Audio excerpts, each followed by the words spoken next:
welcome. I have Coach Karen Cappello with me today.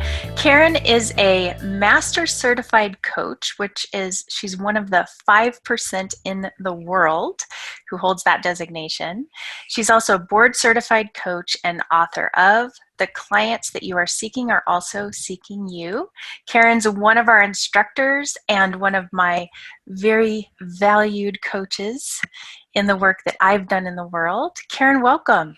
Thank you, Laurel. It's great to be here. I'm so excited because we had a conversation about marketing, and this concept of the farmer and the hunter came up, and I was so fascinated. And one of the things that I love about coaching and growing your business and marketing is that coaching helps you find your own unique success formula. Right?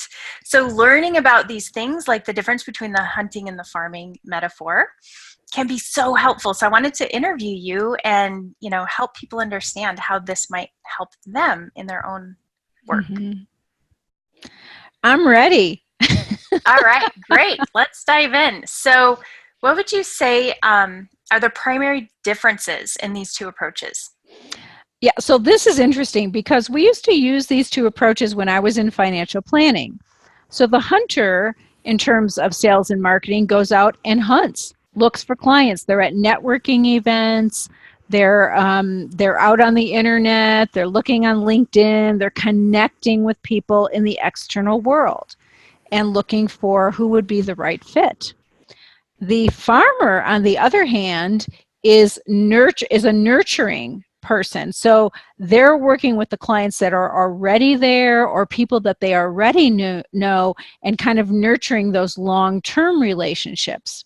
And of course, we need a little bit of both, but I think each of us has more of a propensity toward one or the other.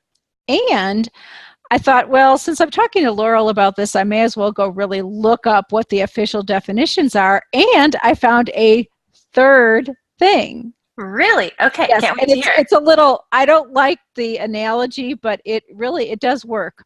There's a third sales persona, and it's called the trapper. Oh. So, like you're thinking of hunting, like these, cavemen going out hunting for food or farming for food, trapping for food. So the trapper is client attraction through marketing. So you set this trap, which, like I said, I don't like the analogy, but it works, where you're saying, okay, you're bringing people in, and kind of catching your food, catching fish or trapping bears or whatever people do. And what they do is they're very good at sending out social proof and figuring out kind of the right bait, like what is going to bring in people, compelling marketing copy, all of that stuff. So it is kind of interesting. When I started thinking about it, I thought, okay, there is kind of this hunter personality out there networking. There's this farmer personality that's just nurturing relationships, and probably the farmer would be more of like referral marketing. And then there's the trapper, which is actually kind of this attraction marketing through videos and copywriting and all of that. So there's these three personalities. Interesting. Okay. Yeah. And you said you don't really like the metaphor of the trapper. What metaphor would you put on it? Well, I was thinking about it. The trapper actually works pretty well in this case because it's like bringing somebody in. But I've heard a metaphor of the lighthouse, and I always liked that metaphor where the sailors are on the rough seas and it's dark and all of this, and then the lighthouse is a beacon showing them, where they're safe, where they can come home. So I don't know if it quite fits with the hunter farmer lighthouse, but I do think the lighthouse is a good metaphor for attracting clients in. I love that. I want to be a lighthouse. You are a lighthouse, Laurel. You're already a lighthouse. Beautiful. What advice would you have for somebody that's trying to really identify that unique success formula that's going to work for them? Yeah, so I mean, you just said, I love to be a lighthouse. So that's yours, right? I mean, all of a sudden you got something that goes, Wow. So one way of identifying the unique formula is which one of these really resonates with you? Which of these would you love to do? And there are some people who are really extroverted, who love being at all these marketing events, who love talking to people, who love listening to people and being way out there. And those are the hunters. And those are salespeople. You know, you can see the very successful salespeople that like sales. Mm-hmm. Many coaches do not like sales as well as coaching. So I think more coaches would fit into the farmer category, actually, of really good with relationships, really close relationships, a kind of a longer sales cycle. And it probably frustrates them a little bit because in coaching, we all just want to get going quickly so we can just get on with it and coach. You know, we don't have to do all this rest of this stuff. And then that the lighthouse is kind of a beacon drawing in ideal clients. So I also would look at this as, so which one do you resonate with, but also what phase of your business are you in? Mm. Because if you're in the very beginning phase of your business, if you're just starting out maybe in the first 3 years, I would say you're going to have to do a bit more hunting than what you like, just because you want to bring people in. You want to start that process of connecting. So you're probably not going to be able to sit in your computer and be a lighthouse because you don't have all of your messaging down, you don't have your offers down, you don't have your testimonials and all of that. So in the beginning, you might have to do a little more hunting and some farming, referrals from past people that you know, and maybe a tiny bit of lighthouse because you do have some ideas, but they haven't been tried out. Mm-hmm. Once you move forward into your business, you can do less hunting. You're going to have some clients, so you're going to be creating more programs for the people you already have. You're going to be creating those relationships, so a lot more farming. And then a little bit of lighthouse because now you have some things to say because you've worked with some clients.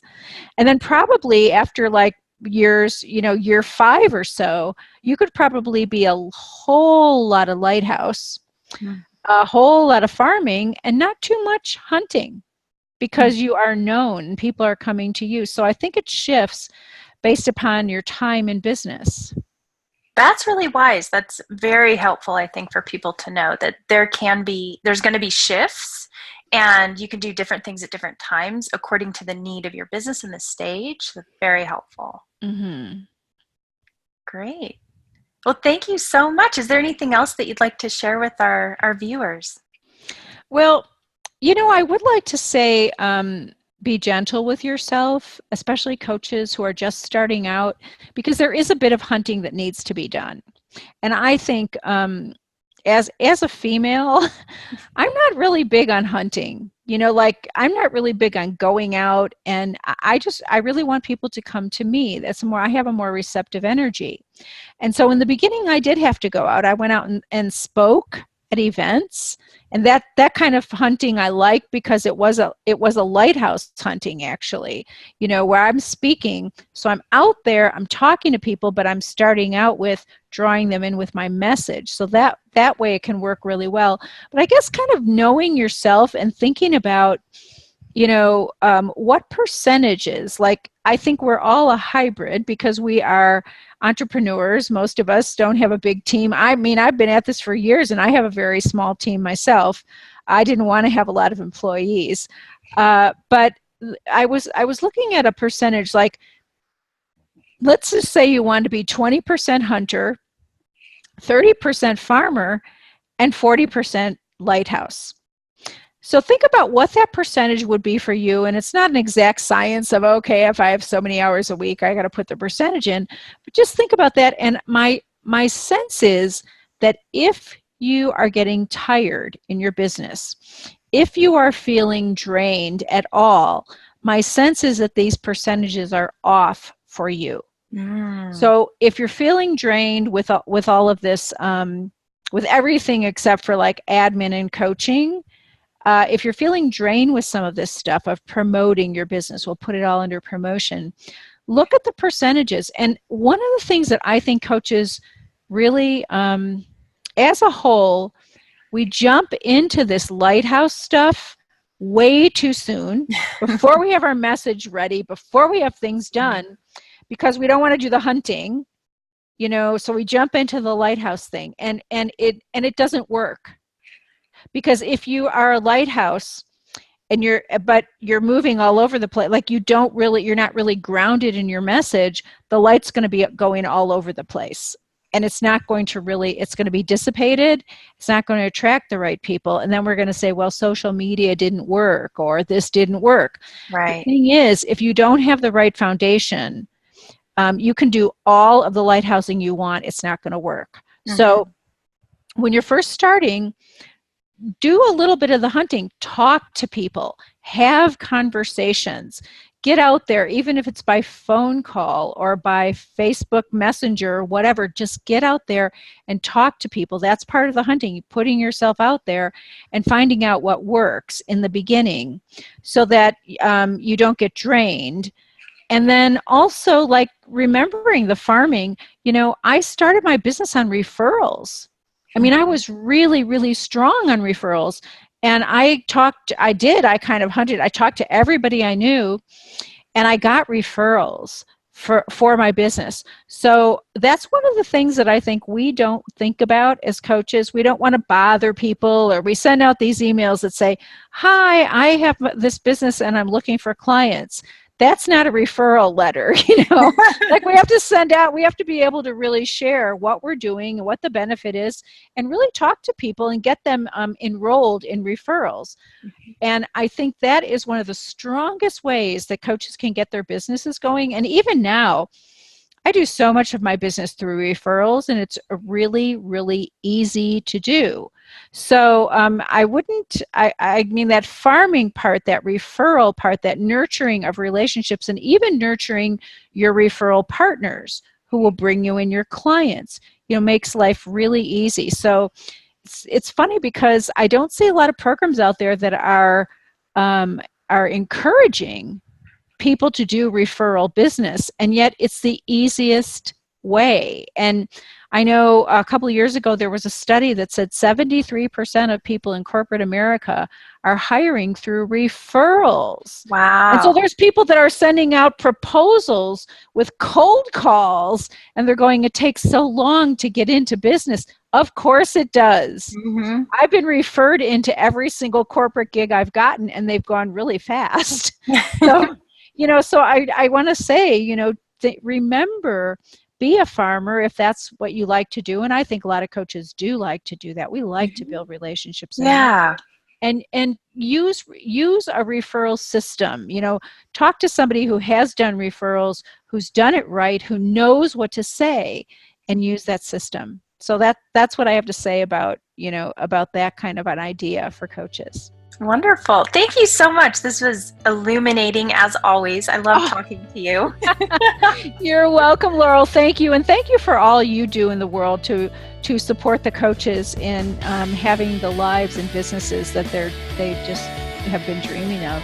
Oh, my pleasure. Oh, it's so beautiful to watch people stepping into their purpose.